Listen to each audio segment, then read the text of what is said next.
we just had the second Formula One race of the year, the Styrian Grand Prix at Red Bull Ring in Austria.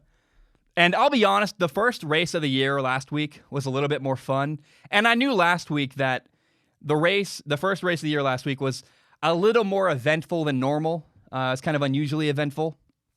Now, the second race this week in Austria here's an interesting part. There was never really a battle for first place. Mercedes led all 71 laps. They had first place. Lewis Hamilton was in first. Then briefly, when he got a pit stop, Valtteri Bottas took his spot, was in first place briefly. Mercedes took first place. Lewis Hamilton won. Valtteri Bottas took second place. And then Max Verstappen came up at third. And, Max really, and this is kind of a funny, I don't even know what the word for it here, but when you say Max maxed out the Red Bull car, it's funny, but it's also true. It's funny, Max is a play on words there, but it was honestly a bit disappointing that Max wasn't able to challenge Lewis Hamilton. Max held second pretty much all race, and then he got chased down at the end by Valtteri Bottas. And the Mercedes car is just better than the Red Bull car. It just got more pace. It does a better job. And when I say that Max Verstappen pushed the Red Bull car to its peak performance, I say that because his teammate Alex Albon was literally at one point 36 seconds behind Max Verstappen with a good pit stop, doing fine. And Alex is not a bad racer. It just shows how talented that Max Verstappen is. He can push a car to its limits like nobody else in Formula One. And he got third place. Really, the fact he held second as long as he did is just a testament to Max Verstappen's talent as a racer.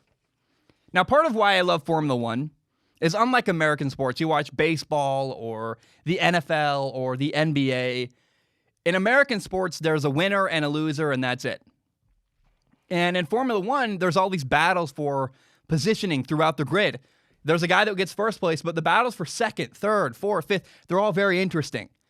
And, I've been really, really hard on Racing Point all year.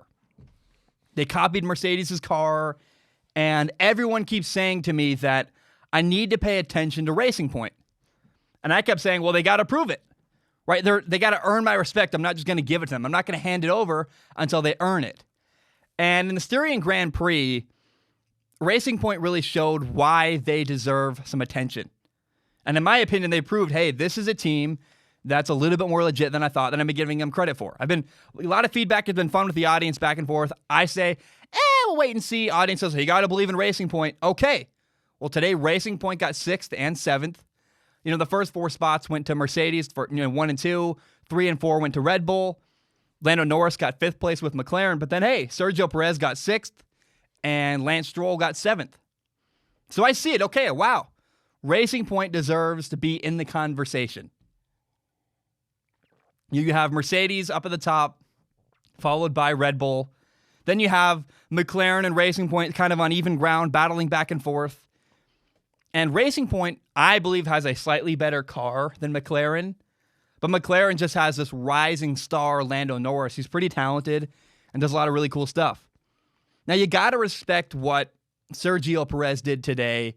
He started 17th. He finished at 6th place in P6.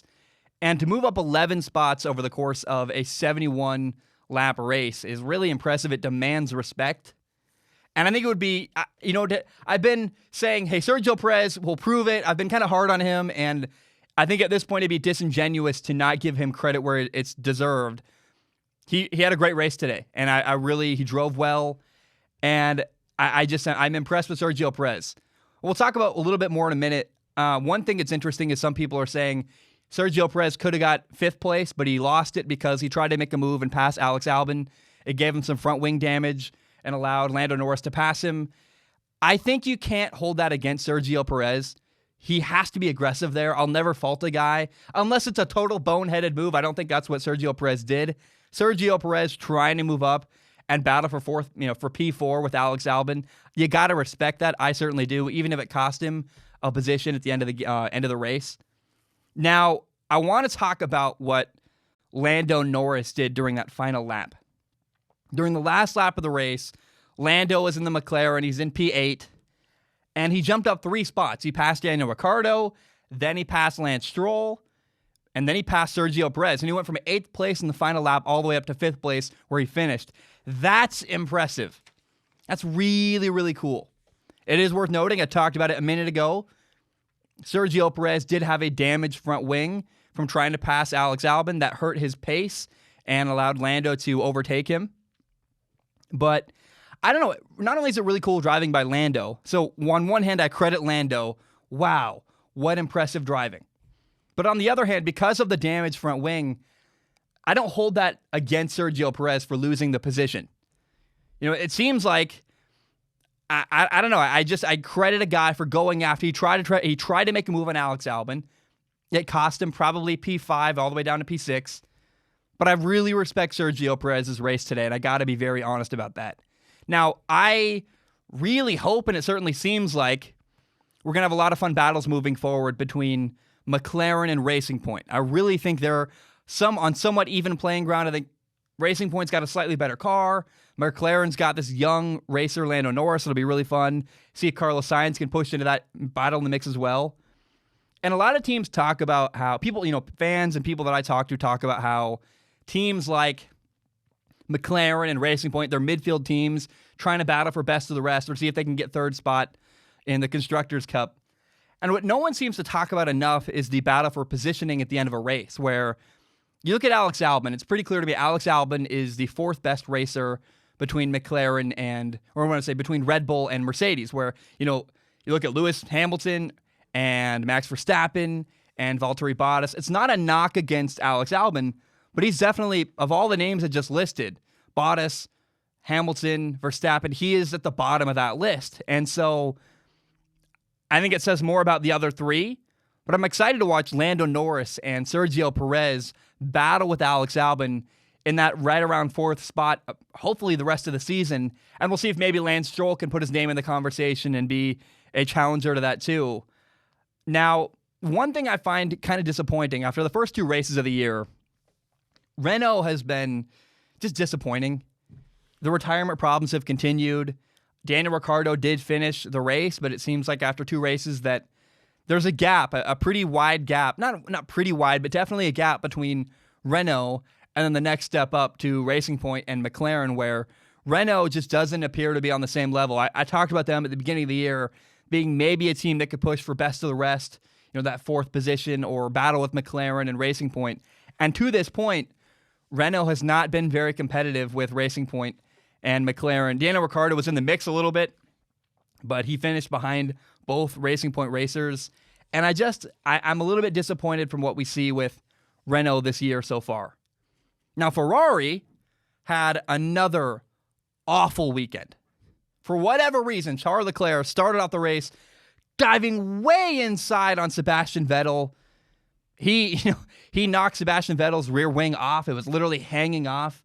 Vettel had to retire after the first lap because Charles Leclerc ran into him for whatever reason. I don't know what Sebastian Vettel saw, what Charles Leclerc saw to dive inside and go three wide on Sebastian Vettel. I don't know what happened there, but not only did it cost Vettel the race, it also made Charles Leclerc have to retire fairly quickly afterwards. And so not only were there no points for Ferrari, they also missed out on an opportunity to judge the upgrades they made to the car. And so really a very costly weekend for Ferrari. Not only that, but their pace seems way behind the other cars at the top. And I think the memes where people say, Ferrari's now a midfield team might actually be right. Ferrari, to me, has always seemed, the documentaries I watched and the things you hear and the articles you read, Ferrari seems toxic. Like, it's a culture with a lot of favoritism and a lot of inter-squad politics. And I would not right now want to race for Ferrari at all. They seem to be really struggling so far at the start of the year. And as I look forward to number 3, the race number 3 moving forward, how much are they in the mix? I don't know. They're a very strong question. Is the Ferrari drama going to continue? If so, how much will it continue? I don't know. Ferrari does not seem to be in the mix the way I thought they might be, during preseason. Now, there's a couple other storylines I'm looking forward to next week in the third race of the year in Hungary. I want to watch McLaren versus Racing Point. It's super interesting. McLaren's car might not be quite as good as Racing Point's, but I love watching Lando Norris battle with Sergio Perez and Lance Stroll. Mercedes, to me, seems untouchable. I don't think anybody's going to challenge them.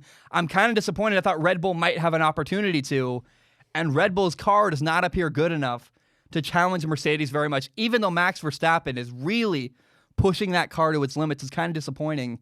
But those are the things I'm looking forward to moving forward. Honestly, right now, the storyline I'm most excited for the rest of the year at this point is really, truly McLaren versus Racing Point. Their battle back and forth for points and positioning. That's the most competitive, little battle right now we're having in Formula One, and that's what I can't wait to watch moving forward.